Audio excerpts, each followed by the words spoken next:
వెళ్ళండి వెళ్ళండి. నా తమ్ముడితో పాటు ఉన్న నీ చెల్లెల్ని చూసి మీ అమ్మ గుండె పగిలి గుటుక్కుమంటుంది. అది చూసి అపర్ణ బోరుమంటుంది. మీ చేతుల్లో చావు దెబ్బలు తిని ఈ ఇంటి నుంచి బయటకెళ్ళిపోతుంది. ఎస్, ఖచ్చితంగా అదే జరగాలి. జరుగుతుంది కూడా. పద వెళ్దాం.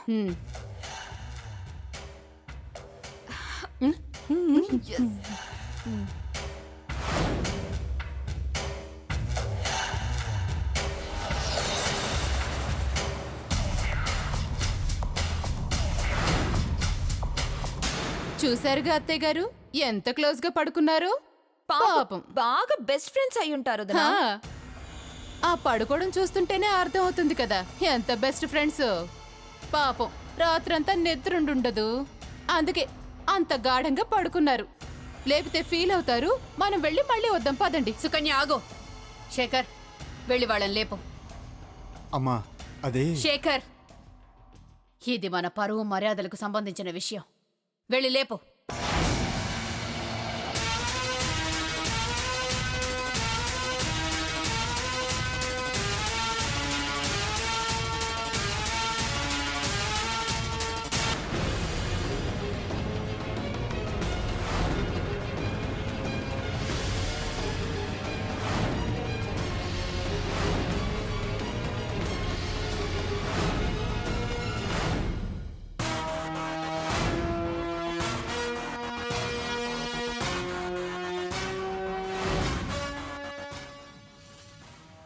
అన్నయ్య,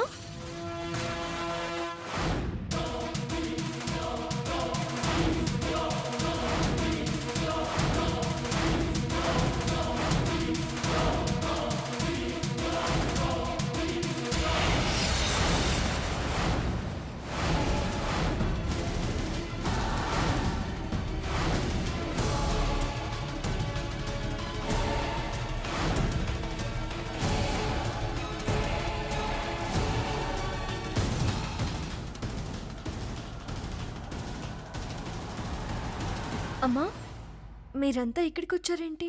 ఒక విషయం తేల్చుకుందామని వచ్చాంలేమ్మా. ఏంటమ్మా అది? తర్వాత చెప్తానులేమ్మా. శేఖర్, ముందు వాళ్ళని లేపు. నాకు కొంచెం పనుంది, నేను ఇప్పుడే వస్తాను. చంపుతా, కదిలేమంటే కాళ్ళు నరుకుతా.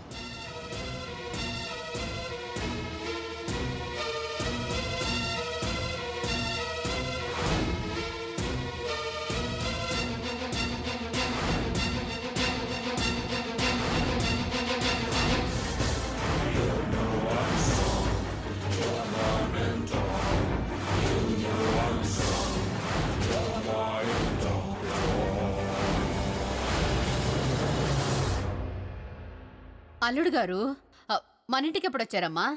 అది రాత్రి పార్టీ లేట్ అయింది కదమ్మా. ఆహా. ఆ టైంలో ఇంటికి వెళితే బామ్మ తిడుతుందని నాకు ఫోన్ చేశారు. దాంతో నేనే రమ్మని చెప్పాను. విన్నారుగా, మీ కళ్ళతో మీరే చూశారు కదా, ఇప్పుడేమంటారు? అంటే చీకట్లో ఎవరు అనుకున్నాం అత్తయ్య గారు. నోర్మయ్,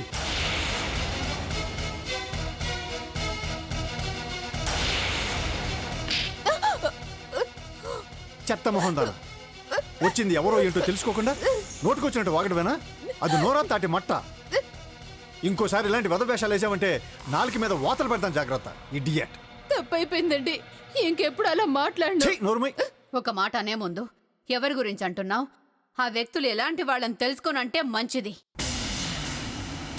నువ్వు అనుమానించింది, మాకు అనుమానం రావాలని చెప్పింది అపర్ణ మీద. నా కూతురు మీద అన్నది నా కోడలు కాబట్టి బ్రతికిపోయింది. లేదంటే ఈ పాటికి కథ మరోలా ఉండేది. ఇంకోసారి ఇలాంటి పొరపాటు జరిగితే నీ భర్త క్షమించినా నేను క్షమించను. బుద్ధి గడ్డి తిని అలా వాగాను అత్తయ్య గారు. ఇక నుంచి జాగ్రత్తగా ఉంటాను అత్తయ్య గారు.